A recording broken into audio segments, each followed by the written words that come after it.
¿Qué tal? Buen día, ¿cómo están? ¿Todo bien? Bueno, me alegro. Yo traje, como hacen todos los pastores, la tablet para aparentar nada más, porque voy a hacer así como que paso, pero voy a leer de acá. Sí, y los lentes. Bueno, ¿cómo están? ¿Bien? Bueno, yo voy a empezar hoy con anuncios, así que no me cuenten este tiempo, ¿sí? Pero tiene un sentido. ¿Por qué voy a empezar con anuncios? Forma parte del mensaje de hoy y va a estar dividido en dos partes. Voy a hacer un anuncio ahora y voy a hacer un llamado al final. Y el anuncio tiene que ver con la actividad de la iglesia en general y en particular en el área que me toca a mí, que tiene que ver con el instituto. Como todos saben, ya están abiertas las inscripciones y están invitados todos aquellos que se sientan con ganas de aprender, con ganas de crecer, con ganas de mejorar, con ganas de pensar y abrir la cabeza. Y para que sepan, nosotros trabajamos durante todo el año. Aún después que terminaron las clases del ciclo pasado, arrancamos enseguida a trabajar de nuevo y a preparar este año. ¿Y qué hicimos? Agregamos más cursos, porque a los que ya teníamos, que eran 3 niveles de inglés, teníamos dibujo, teníamos artesanías, agregamos un curso de electricidad, agregamos un curso de computación, de programación, para que aquel que quiera aprender a programar el lenguaje de las máquinas, aquel que quiera aprender las herramientas de Office, todos más o menos, o casi todos, por ahí podemos manejar lo que es un Word, un Excel, pero saber manejarlos como corresponde, tener el conocimiento, animarse a crecer. Esa es la propuesta. Pero no solamente el instituto, también arrancan las clases de la escuelita de música, que también trabajan muy duro durante todo el año y han preparado este año nuevo también. Y arrancan las clases de la escuelita bíblica y arranca la iglesia. Antes de que nos demos cuenta ya estamos de vuelta en una vorágine de trabajo. Entonces, están todos invitados, todos los que quieran crecer, como les decía antes. ¿Y por qué les digo esto? Estaba pensando de qué manera arrancar hoy con la palabra que quería compartirles. Y me acordaba de el año pasado, estábamos volviendo de Ramírez precisamente, habíamos ido con la obrita de teatro, le digo obrita y suena como chiquito, con la obra de teatro. Realmente hubo mucho trabajo, mucho esfuerzo también ahí. Y volvíamos cansados, después de 2 días, habíamos estado en Ramírez y habíamos ido también a otra localidad, no me acuerdo ahora el nombre, y habíamos estado con una función el sábado y una función el domingo, y la misma gente que iba a participar de la obra era la misma gente que descarga el camión, que arma el decorado, que vuelve a desarmar, que vuelve a cargar el camión, y de un lado para el otro. Y la verdad, cansados, felices, a más no poder, pero cansados. Y volvíamos en la combi, en la H1, y me acuerdo que en un momento Avi Miño estaba con nosotros en la camioneta y hace una pregunta que en principio nos descolocó. Claro, tenía que ver con lo que ella estudia. Ella está estudiando Tecnicatura en Museología. Si Dios quiere, este año termina y hará su licenciatura. Pero nos pregunta acerca de los museos y nos decía quién había ido a un museo. ¿Cuándo había sido la última vez que habíamos ido a un museo? ¿Y qué nos había impactado del museo? Y bueno, mal que mal, cada uno dio su opinión, todos participamos. Y yo me quedé pensando en eso, ¿no? Porque ¿qué significaba un museo para cada uno de nosotros? Para algunos era una visita, era algo a veces obligado, porque quizá la última vez que había ido con la escuela. Para otros es un placer ir a un museo. En mi caso particular, a mí me gusta mucho, porque me gusta mucho la historia. Entonces, obviamente hay museos de todo tipo, me gustan los museos de historia. Y tuve la suerte, gracias a Dios, de estar en varios museos importantes. Y vayas a donde vayas al Museo de Londres, vayas al Museo de Estambul, vayas al Museo de Egipto, vayas al museo que vayas, siempre vas a ver lo mismo. ¿Qué es un museo? ¿Qué vas a ver en un museo? Sobre todo en un museo de historia. No vas a ver ni más ni menos que grandes novedades, grandes inventos, cosas que revolucionaron a la época en donde surgieron, pero que además, cuando uno los ve en perspectiva, se da cuenta de lo obsoleto que quedaron esas cosas. Porque uno puede ir a un museo de historia y ver una primera herramienta, puede ver un primer utensilio de cocina, puede ver un primer armamento, ¿sí? Pero cuando uno lo ve en perspectiva del tiempo, se da cuenta de lo obsoleto que quedaron esas cosas. Y cuando te parás en esa perspectiva, te das cuenta que absolutamente todo, con el paso del tiempo, va quedando obsoleto. Y que la única solución para eso es que se renueven las cosas, ¿sí? Las cosas van evolucionando, las cosas se van innovando, van siendo cosas nuevas. Y hay un factor que es fundamental, porque las cosas van cambiando, sin embargo, dice... ¿Esto funciona?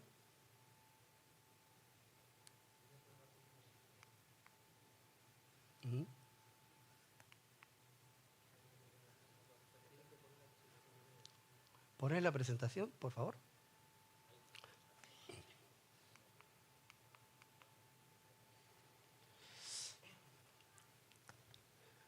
Decía de alguna manera el sabio Salomón, después de muchos años de reflexionar, con todo respeto, desde mi punto de vista, en un momento en donde él ya sabía que estaba en el final de su vida y quizás con un dejo de pesimismo, ¿no? Pero él decía, ni se sacian los ojos de ver, ni se hartan los oídos de oír. Lo que ya ha acontecido volverá a acontecer. Lo que ya se ha hecho se volverá a hacer. Y no hay nada nuevo bajo el sol. Hay quien llega a decir, mira que esto sí es una novedad, pero esto ya existía desde siempre.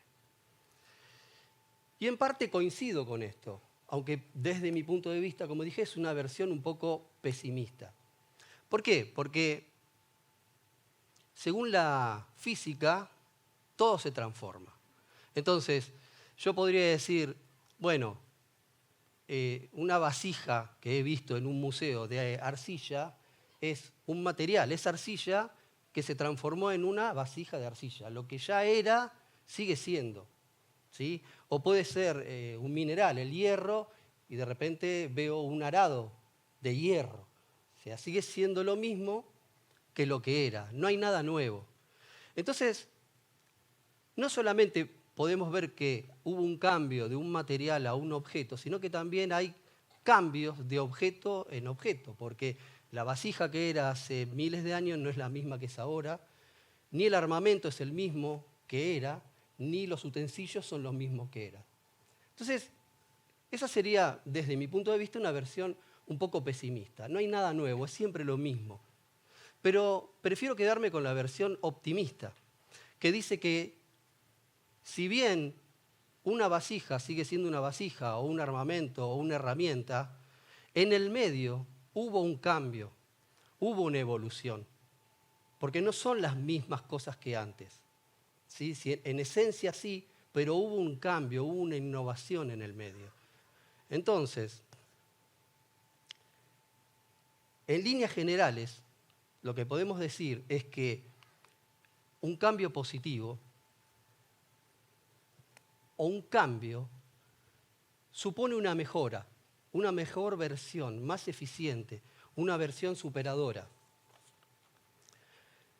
Porque creo que esto es lo que todos buscamos cuando buscamos hacer un cambio, ¿sí? No creo que nadie se haya comprado un auto nuevo y ahora diga, bueno, ahora lo voy a cambiar y voy a buscar el modelo que viene con el levantavidrio manual. No lo quiero más eléctrico, ahora quiero la manijita para subir el vidrio. Nadie va a cambiar para peor, ¿sí? Salvo circunstancias apremiantes, pero cuando uno elige el cambio, nadie cambia para peor. Nadie se construye una casa nueva y el día de mañana dice, no, ahora la voy a cambiar, me voy a ir a un monoambiente sin ventanas. ¿No? Digamos, no es algo lógico. Siempre uno intenta cambiar para mejor. Siempre uno intenta mejorar. Sin embargo, hay algún que otro nostálgico que dice que las cosas en el pasado eran mejores. Yo creo que desde que soy chico, desde que era chico, mejor dicho, siempre escuché lo mismo. No, antes las cosas eran mejores. Y puede ser que las cosas tenían otras características, ¿no? Por ahí los materiales eran distintos, duraban más, eran más fuertes, hasta incluso se podían arreglar y se estiraba la vida útil de lo que sea. Pero sin dudas todos vamos a coincidir que el cambio que han surgido las cosas con el tiempo siempre han sido para mejor. No podemos comparar un auto de hoy con un auto de hace 20 o 30, 40 años atrás. Es evidente que hubo una mejora, que hubo una innovación en eso. Y en eso como en todo, en un teléfono, en lo que sea, cualquier aparato electrónico, lo que sea, que uno compare con su predecesor, es fácil darse cuenta que hubo un cambio para mejor. Con todo esto, sin duda podemos afirmar que un cambio positivo es aquel que mejora, es aquel que evoluciona, adaptado a las necesidades del tiempo presente. ¿Por qué? Porque hay un factor que es fundamental, que es el tiempo presente.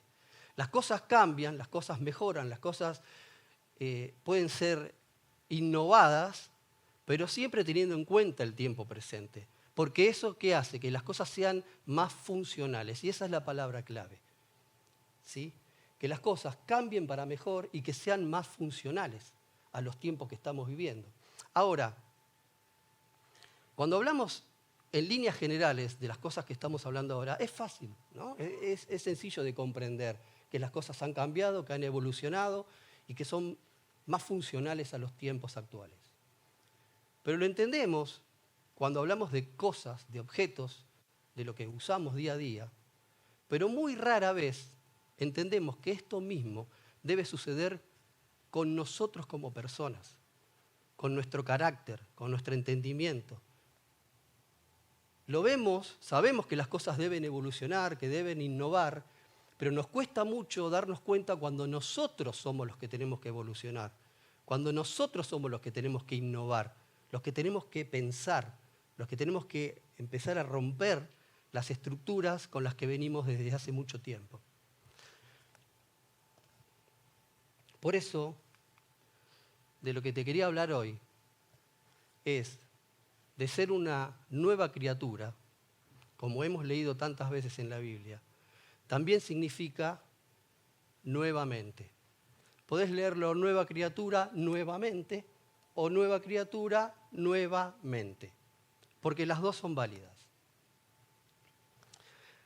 Entonces, como le decía, captamos fácilmente la evolución de las cosas externas, pero somos ciegos e insensibles ante la necesidad de cambios personales profundos, cambios en nuestra mentalidad y en la forma de encarar nuestras vidas.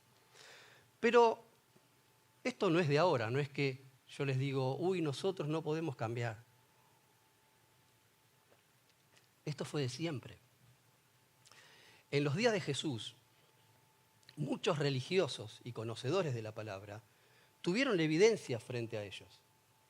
Y sin embargo, no estaban preparados para cambiar, su estructura mental no estaban preparados para cambiar y no aceptaron, aún viendo milagros, aún escuchando la palabra, aún viendo señales, aún viendo prodigios, no estaban mentalmente preparados para cambiar y no lo aceptaban. De hecho, llegaban a cuestionar, no sé, un milagro de sanidad maravilloso simplemente porque fue hecho en un sábado, un día de descanso. Entonces, teniendo una evidencia tan potente, tan grande, su estructura mental no les permitía ver otra cosa y no les permitía aceptar. Por eso les digo, esto no es de ahora, esto es de siempre. Y ya lo explica muy claramente el apóstol Pablo en su segunda carta a los Corintios, donde dice: busqué esta traducción, que es la traducción en lenguaje actual, porque es más sencilla y vamos a entender a qué apunto, qué es lo que quiero significar con esto. Dice, Dios escribió la ley en tablas de piedra y se la entregó a Moisés. Aquel momento fue tan grandioso que la cara de Moisés resplandecía y el resplandor era tan fuerte que los israelitas no podían mirar a Moisés cara a cara. Sin embargo, ese brillo pronto iba a desaparecer. Si la entrega de esa ley fue tan grandiosa, el anuncio de la salvación será más grandioso todavía. Porque esa ley dice que merecemos morir por nuestros pecados, pero gracias a lo que el Espíritu Santo hizo en nosotros, Dios nos declara inocentes y eso es mucho más grandioso que lo que hace la ley. Y si fue gloriosa la ley que iba a desaparecer, mucho más gloriosa es la buena noticia que anuncia la salvación eterna. ¿Qué quiere decir esto? Tuvieron la evidencia delante de sus ojos y no la aceptaron porque no estaban preparados para el cambio. Podían comprobar lo que era un ministerio de condenación, un ministerio de la ley, contra un ministerio de justificación, un ministerio de salvación y vida eterna. No es muy difícil comparar y darse cuenta. Sin embargo, nunca va a ser fácil el cambio si no estás preparado para ese cambio, si no aceptás los cambios. El cambio sería imposible, que es lo que pasó, y es lo que pasó siempre. No es un problema nuevo. Entonces, ni siquiera lo obvio fue suficientemente poderoso como para causar ese cambio. La pregunta hoy, yo iba a estar un poco preguntón, pero la pregunta hoy sigue siendo la misma para nosotros, para mí, en cualquier ámbito de lo que nos toque vivir. La pregunta hoy es exactamente igual. ¿Estamos dispuestos al cambio? ¿Estás dispuesto al cambio? ¿Somos conscientes de que cambiar y evolucionar no es opción? Porque si entendemos esto de lo que venimos hablando, tenemos que entender que no tenemos opción a cambiar, no tenemos opción a crecer, no tenemos opción a innovar, a romper la estructura mental. O vamos a seguir presos dentro de una estructura que no nos permite crecer y ser más funcionales para alcanzar con éxito nuestro propósito. Así como veíamos las cosas que evolucionaron para ser funcionales con el tiempo actual, de la misma manera debemos nosotros como cristianos ser más funcionales a la época que nos toca vivir, si queremos tener éxito en nuestro propósito. Pero después va a estar también el que diga, ¿y para qué? Porque todo depende de qué quieras de tu vida. Entonces surge otra pregunta, una pregunta un poquito más profunda y quizás hasta un poquito más filosófica, para la que hay un montón de debates y mucha gente le dedicó tiempo. Y la pregunta fundamental es, ¿qué es la vida? ¿Qué es la vida para vos? Bueno, podemos ver la versión mediocre. Hay muchos mediocres que piensan que la vida, en su definición, simplemente es tiempo. ¿Qué es la vida? Es el tiempo que pasa desde que nacés hasta hoy. Si yo hablo de mi vida es desde que nací hasta hoy. Tiempo. O si hablo de la vida en general, el tiempo que pasa desde que nacés hasta que morís. Pero también hay una definición que dice que es la condición que distingue a los seres orgánicos, caracterizada fundamentalmente por el crecimiento y por la capacidad de reproducción y de respuesta a un estímulo. O sea que la respuesta mediocre para qué es la vida es tiempo. ¿Y qué hago en ese tiempo? Nazco, crezco, me reproduzco, envejezco y muero. Fin. Tiempo. Para los que son un poquito más, y yo me considero y los considero a todos un poquito más que eso, nos da para pensar un poquito más y darnos cuenta que no es el tiempo que pasa. La vida no se trata del tiempo que pasa entre que nacés y hasta que te morís o hasta el día de hoy, sino qué haces con ese tiempo. Y ahí entra a jugar un concepto, el sentido de la vida. Porque si la vida es el mejor o el mayor o el primer regalo que te hace Dios, ¿qué es lo que haces con ese tiempo, con esa vida que Dios te da? Y en el concepto de sentido de vida, bueno, ahí sí hay un montón de tela para cortar. Ya desde tiempos antiguos, vamos a meter un poquito en la filosofía, Aristóteles reflexiona sobre el sentido de la vida. Y dice que la vida es una continuación de la naturaleza. La naturaleza tiene un propósito, que es la vida. Fíjense que ahí ya empieza a introducir un concepto que lo vamos a ver de acá hasta el final, y que es el propósito. O sea, que la vida, para que tenga sentido, tiene que tener un propósito. Y dice Aristóteles que la naturaleza tiene un propósito, la naturaleza en sí, que es la vida. Y la vida a su vez tiene su propio propósito, que es la felicidad. La felicidad se alcanza mediante el ejercicio de la virtud. Y la virtud más alta del ser humano es el conocimiento. Según Aristóteles, el sentido de la vida humana es, por lo tanto, alcanzar y compartir el conocimiento como un bien supremo de la humanidad. O sea que, para que la vida tenga sentido, tenés que tener un propósito. Ese propósito va a estar signado por la virtud, por el conocimiento, y no por el egoísmo, y no por el yo para mí, sino que el sentido más alto es que ese conocimiento sea compartido con todos. Alcanzar la felicidad significa ser virtuoso y compartirlo con los demás. Pero hay otra corriente filosófica también que se llamaba el estoicismo. Es una corriente filosófica creada por un filósofo llamado Zenón de Sitio y que compartieron otros filósofos y grandes pensadores como Séneca y hasta como el emperador Marco Aurelio. Y el estoicismo nos dice que tenemos que aceptar lo que podemos controlar, tanto como lo que no podemos controlar. Nos enseña a ser valientes y a no tenerle miedo a la muerte, ya que la muerte es parte de la vida. El estoicismo, en definitiva, nos ayuda a encontrar el sentido de la vida y nos da las herramientas para vivirla de la mejor manera posible.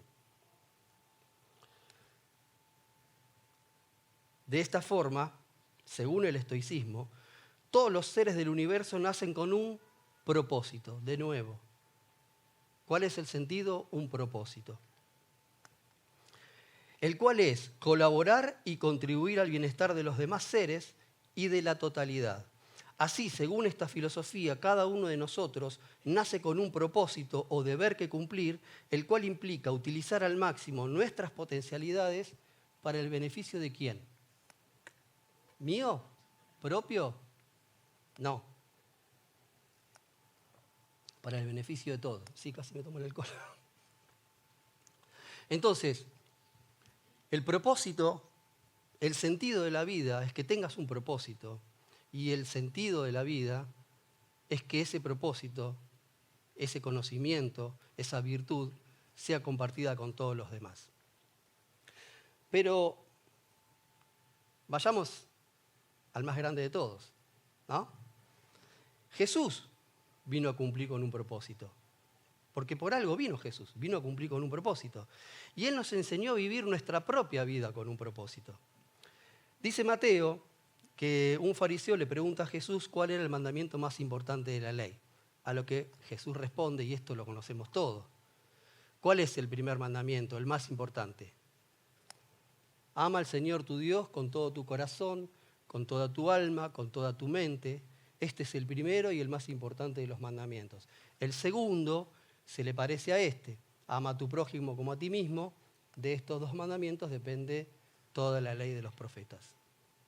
Entonces, Dios, Jesús, vino con un propósito, ¿sí? Y nos enseñó a tener un propósito. ¿Cuál es nuestro propósito? Amar a Dios es nuestro propósito. Servir a Dios es nuestro propósito. Pero no solamente eso, amar al prójimo es nuestro propósito. Servir al prójimo, consolar al prójimo, sostener al prójimo. Mirá si tenés propósitos. y lo sabemos. El problema no es que no sepamos muchas veces cuál es el propósito, sino el problema es cómo estás para llevar ese propósito adelante. Porque entonces te vuelvo a preguntar, ¿sos esa agua fresca que pueda consolar al otro? ¿Sos esa mente abierta que pueda comprender los problemas del otro hoy en día? ¿Podés ponerte en el lugar del otro? ¿Sos esas manos dispuestas a hacer todo lo necesario para ayudar al otro? ¿Seguís teniendo esos ríos de agua viva que corrieron por tu interior? ¿O ya te empezaste a conformar con tu mundo chiquitito, con tu entorno? Con lo que tengo a mano y listo, me salvo yo y ya está. Porque sería un buen momento para preguntarse si ese río de agua viva que alguna vez tuviste no se ha convertido en un mísero hilo de agua que sea suficiente solo para justificar tus propias miserias. ¿Cómo estás? Porque el cristiano que fuiste, si no se renueva en mente y espíritu, quedó obsoleto, igual que esas piezas de museo. Si no te renovás, si no cambiás, si no abrís la cabeza, vas a quedar como esas piezas de museo.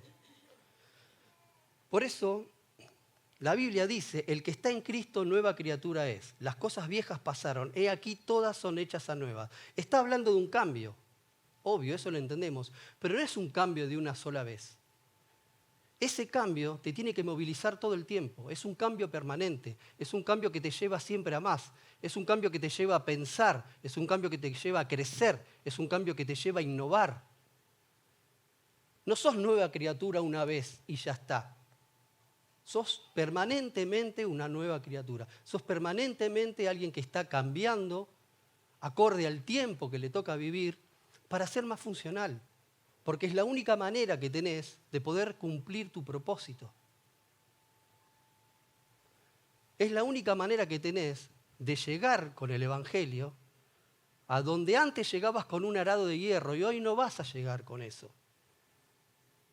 Entonces no hay opción. La opción es crecer. Y para eso trabajamos. Para eso trabajamos en la iglesia, con el instituto, con la escuela de música, con la escuelita bíblica, con todas las palabras que recibimos los domingos, las que recibimos los miércoles. Por eso, para eso estamos, para que pienses, para que creas, para que sepas que es posible y que no es opción.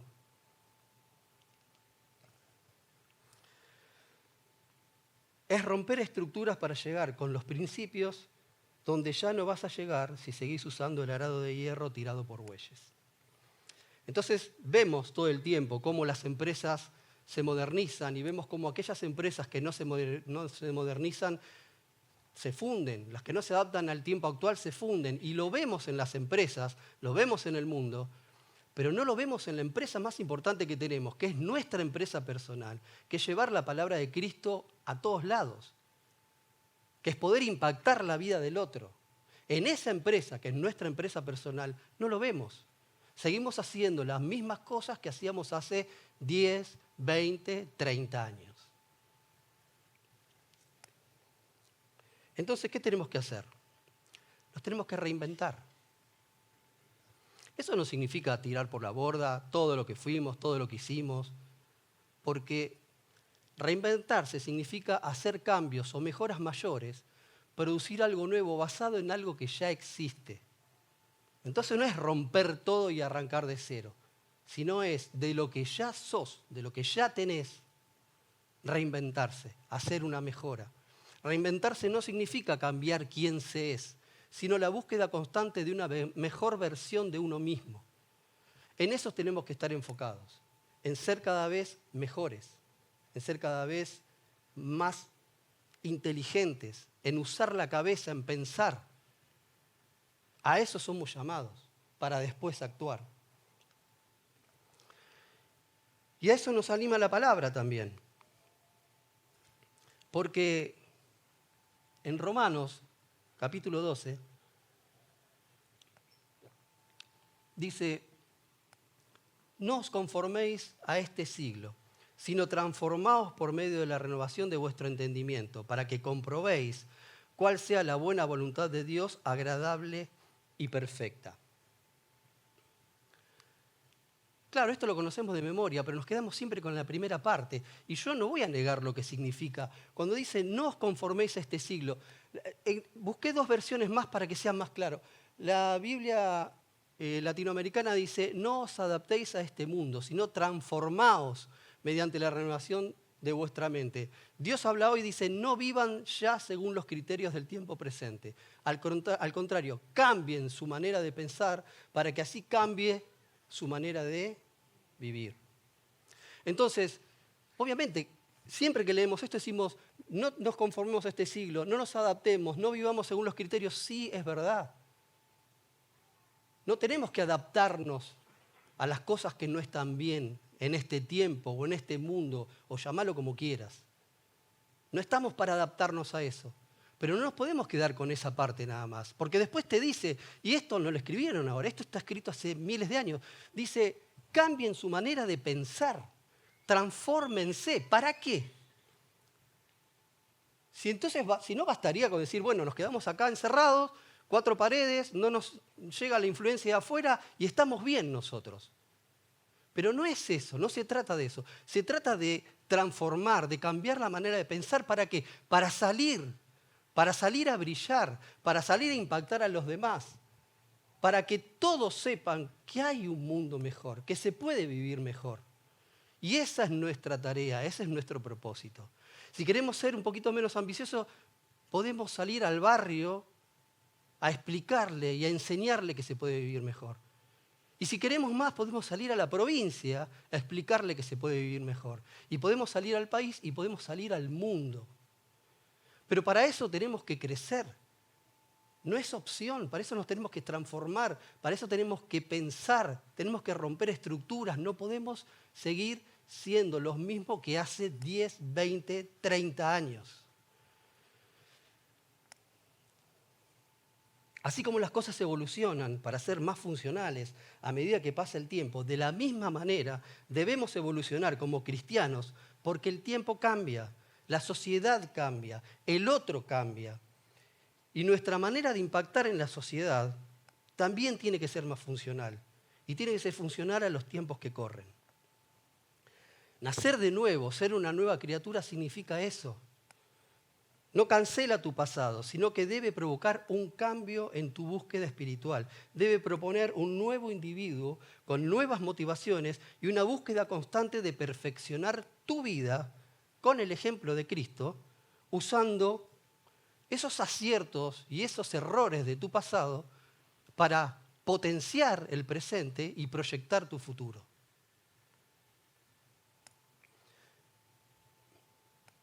Yo de verdad doy gracias a Dios porque si hay algo que nos falta en esta iglesia es palabra. Y si hay algo a lo que se le impulsa constantemente a todos es a crecer, es a pensar. Nunca de acá, desde el púlpito, nadie te va a decir, tenés que creer esto. Al contrario, todo el tiempo se te está confrontando con la palabra, se te está animando a pensar, se te está animando a decir, abrí la cabeza, hay que hacer cosas nuevas. Tenemos que trabajar de manera distinta. Se piensa en el crecimiento integral de la persona, no solamente el espiritual. Estamos pensando en el crecimiento intelectual constantemente y por eso damos las herramientas. No hay excusas, no podés decir que no tenés las herramientas. Desde acá todo el tiempo. El domingo pasado la prédica de David, maravillosa, diciendo, ¿qué querés ser?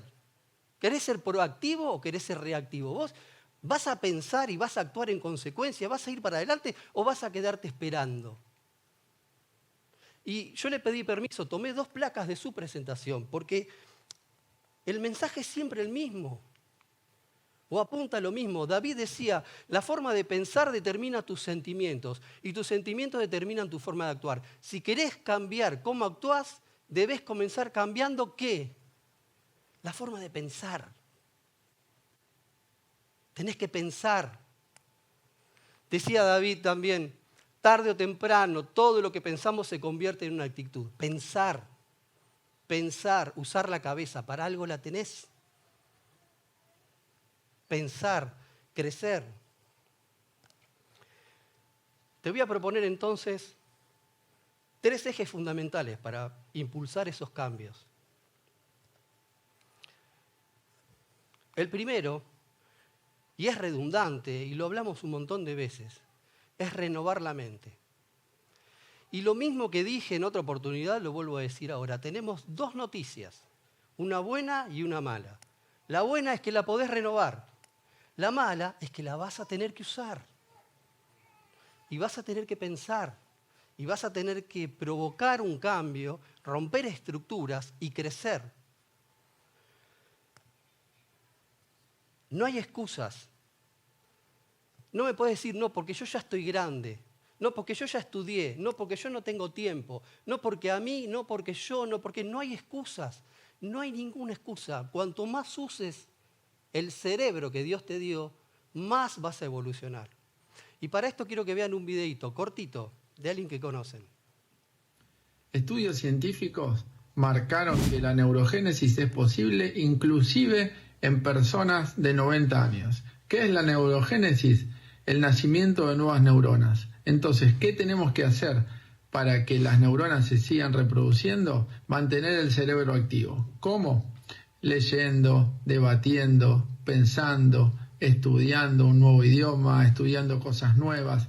Eso hace que nuevas neuronas se regeneren y se llama eso neurogénesis. Lo que no tenemos que hacer es estresar al cerebro y sí lo tenemos que mantener activo, porque si lo estresamos, entonces sí, lo que hacemos es predisponer a que neuronas mueran y no nazcan nuevas. ¿Te gustó? Envíaselo a alguien que le va a hacer seguramente falta.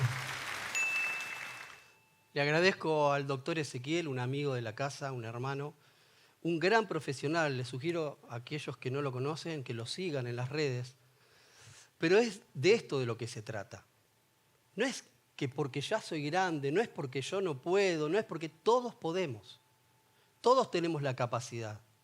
De hecho, hay otro estudio que vi en estos días que habla de un grupo de ancianos, de gente mayor de 90 años, a los que le hacen un estudio y le miden la edad cronológica y la edad mental. Y daba más o menos igual, o sea, las personas tenían 90 años y mentalmente eran personas de 90 años. Pero después separan a un grupo de ellos y le dicen, ¿qué es lo que querés hacer? ¿Qué es esa cosa que te quedó pendiente, que no pudiste hacer y que te gustaría hacer?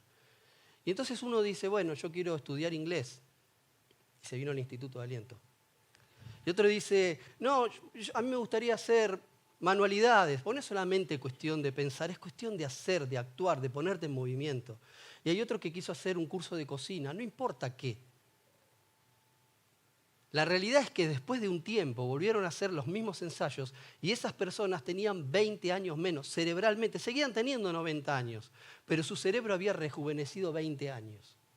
¿Eso es posible? Sí, es posible. Tenemos esa capacidad, todos tenemos la misma capacidad. Pero como les dije antes, hay que usarlo.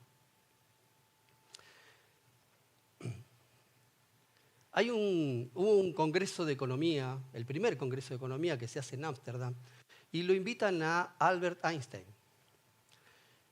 Y le hacen una pregunta que si uno lo piensa a priori, dice, es lo que yo menos le hubiese preguntado, porque Einstein, científico, no sé, hubiese ido por el lado de la química, de la física. Y no, le preguntan a él si él cree en Dios. Y a mí me sorprendió realmente lo que él contesta, porque él dice, yo más que creer en Dios, prefiero pensar en Dios. Y empieza a argumentar. Se los voy a compartir. Él dice, creer es más fácil que pensar. Lo que se cree no se puede discutir y lo que no se discute no se puede mejorar. Creer sin cuestionar es fácil. En cambio, pensar se mejora con cada discusión. Por eso, desde acá siempre les decimos, lean la Biblia, piensen en la Biblia, porque de esa manera van a encontrar revelación. Cada vez que lean van a encontrar algo nuevo y van a descubrir algo nuevo, van a pensar en la palabra. La Biblia dice, mediten en la palabra. Dios le dice a Josué, Medita día y noche el libro de esta ley, teniéndolo siempre en tus labios. Si obras en todo conforme a lo que se prescribe en él, prosperarás y tendrás éxito en todo cuanto emprendas. Meditar la palabra es pensar en la palabra. Y está escrito en la Biblia, no es que lo digo yo. Por eso los animamos a pensar, por eso los animamos a leer constantemente. No es solamente venir el domingo, escuchar e irse con la palabra. ¿Es importante? Sí, es muy importante. Pero después está en ustedes pensar en la palabra, meditar la palabra, buscar revelación en la palabra. Eso es activar la cabeza.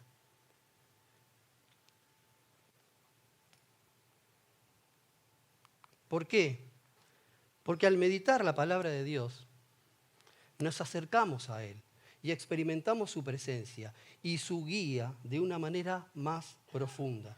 Nuestros corazones se alinean con su voluntad y comenzamos a reflejar su carácter en nuestras vidas. Y sigue Einstein y dice, la gente por lo general cree y espera. La gente solo cree cuando necesita y entonces cree y espera. En cambio, el que piensa, piensa y actúa. Por eso, los pueblos creyentes crecen muy poco y los pueblos pensantes se desarrollan enormemente. Esa es la diferencia. Y no es opción. El punto número 2 que te quiero proponer es renovar tus objetivos, no solo tus métodos. ¿Por qué te digo esto? Porque cuando empezamos a pensar y empezamos a ver cómo hacemos las cosas o cómo cambiamos las cosas que venimos haciendo siempre, lo primero que se nos ocurre son métodos nuevos. Innovamos en los métodos. ¿Y está mal? No, no está mal, al contrario. Yo soy un devoto ferviente de que tenemos que cambiar la manera de hacer las cosas. Pero no es solamente cambiar la manera de hacer las cosas, no es solamente innovar en los métodos. No nos tenemos que olvidar de cuál es el objetivo. ¿Por qué? Porque no nos olvidemos que Dios puede derribar muros con gritos, simplemente con eso. Dios puede derrotar ejércitos solamente con trompetas, o Dios puede endulzar aguas solamente con una rama. Entonces, ¿es importante innovar los métodos? Sí, es importante. Pero ojo, porque si el objetivo no es el correcto, podés estar haciendo un esfuerzo innecesario y vas a gastar energía y tiempo en algo que no va a dar resultados. Porque por más que estés innovando, si el Espíritu Santo no está en lo que estás haciendo, todo va a ser en vano. Entonces, no es solamente el método es importante, sí, pero ¿y el propósito? ¿Por qué te digo esto? En la época de Jesús, lo más cómodo no era estar del lado de la prostituta. Lo más cómodo era apedrearla, era separarla, condenarla y apedrearla. En la época de Jesús, no era lo más cómodo como objetivo ir a un leproso y tocarlo, o abrazarlo, o sanarlo. Lo más común era separarlo de la sociedad, lo que hoy llamaríamos discriminarlo. Y como eso todos, cualquier discapacitado, un ciego, lo que sea. Entonces, los métodos de Jesús no eran los comunes, obviamente, pero los objetivos de Jesús tampoco eran los comunes. Entonces, con todo esto, yo hoy no voy a ponerme en tu lugar, no voy a decirte qué tenés que hacer o con quién lo tenés que hacer. Pero sí lo que quiero hacer hoy es pedirle a Dios que abra tu mente, que toque tu corazón, para que el Espíritu Santo te guíe y sepas y entiendas que no solamente con innovar métodos es suficiente, sino que además seas capaz de darte cuenta quiénes son las prostitutas y los leprosos de hoy. ¿Quiénes son ellos? ¿Quiénes son esos que necesitan que los lleves a los pies de Cristo? Y por último,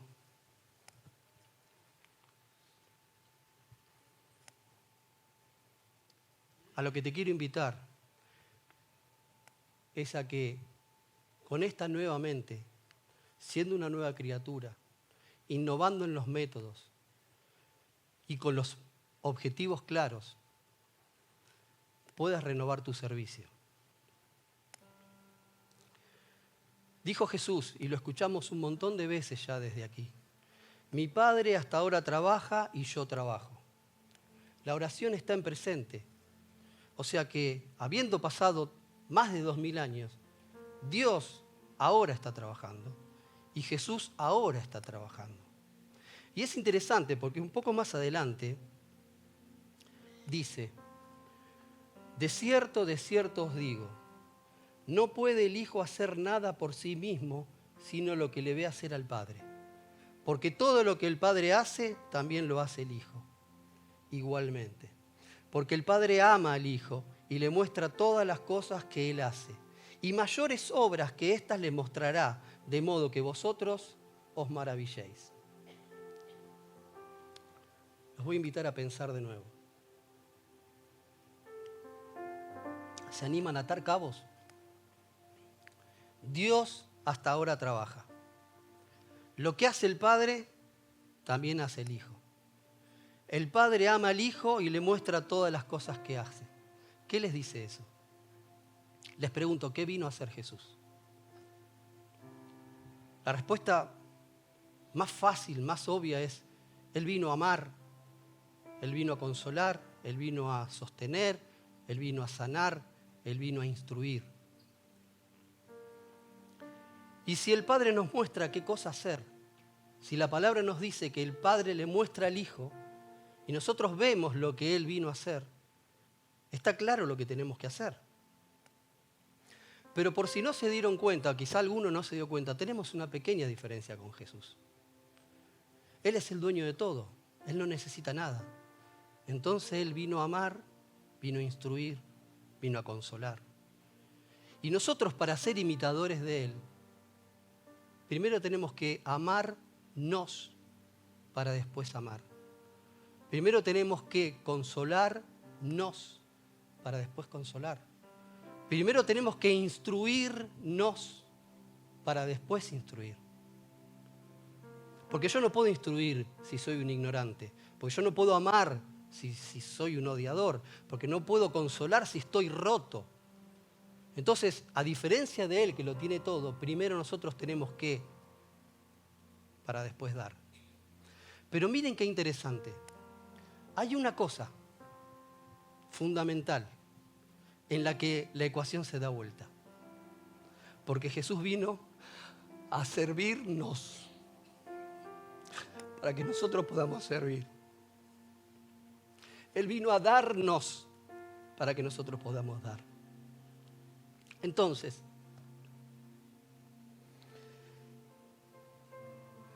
ese debe ser nuestro principal propósito. Porque de tal manera amó Dios al mundo que de esa misma manera nosotros debemos servir en este mundo. Cosa que nadie dude de lo que somos capaces de hacer cuando tenemos a Cristo en nuestro corazón. Por eso no es opción renovar tu mente. No es opción crecer, no es opción innovar, crecer, pensar. Y no es opción renovar tu servicio. Porque les dije antes, hay gente que hace 10, 20, 30 años que está haciendo lo mismo. Nada. Ah, pero yo me congrego. Está bien.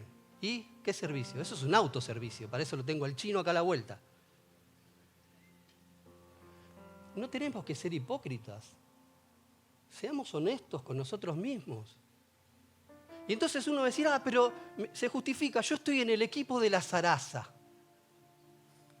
¿Y qué haces? Una zaraza por año, dale. Y todos los años la misma zaraza. Hace años que venís haciendo la misma zaraza. ¿Ese es tu servicio? Es tiempo de pensar. Y es tiempo de darse cuenta qué estamos dispuestos a hacer si tenemos a Cristo en nuestro corazón y tenemos ese ferviente deseo de servir. Para eso estamos. Te dejo esta última pregunta. ¿Estás realmente dispuesto a servir con todo tu corazón, entendiendo que es condición abrir tu mente, romper estructuras, innovar, aceptar desafíos y demostrar con tu propio ejemplo que se puede ser una nueva criatura en Cristo? Miren, nosotros empezamos a venir a Aliento, somos el fruto de un encuentro de matrimonios. Y me acuerdo que cuando terminó ese encuentro, anunciaron que el cierre se hacía en la iglesia. Nosotros no veníamos a la iglesia, no éramos parte de Aliento, con mi señora. Y dijimos, vamos. Nos habíamos pasado tan bien, habíamos recibido tanto que nos parecía que era justo ir a la iglesia y cerrar con todos. Y yo me acuerdo que salí ese domingo y le dije a ella, que no me deja mentir, está buenísimo, pero todos los domingos no vengo. Olvídate, yo no voy a venir acá. ¿Saben qué pasó el próximo domingo? Vinimos, no era acá. Y al otro domingo volvimos. Y una de las cosas que más me impactó del primer día, y esto lo digo con total humildad,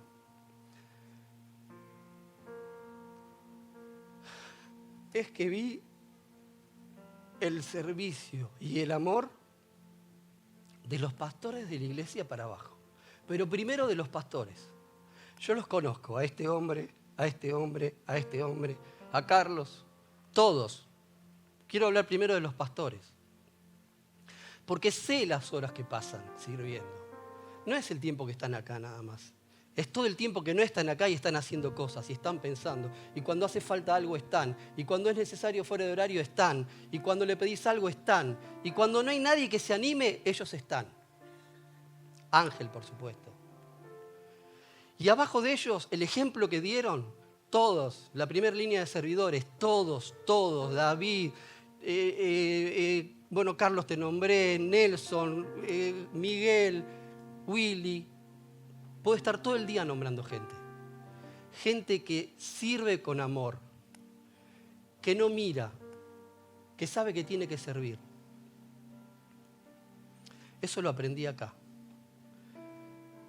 Y a eso te invito hoy. Te voy a pedir que cierres los ojos. Ahí donde estás. No te voy a pedir que levantes la mano en nada, pero sí que pienses. ¿En qué lugar estás? ¿Estás en ese grupo que tiene la certeza que tiene que servir, pero no encontró el lugar? ¿O no se animó a decir, acá estoy? ¿O estás en el otro grupo que todavía ni siquiera tenés ese fuego en tu corazón?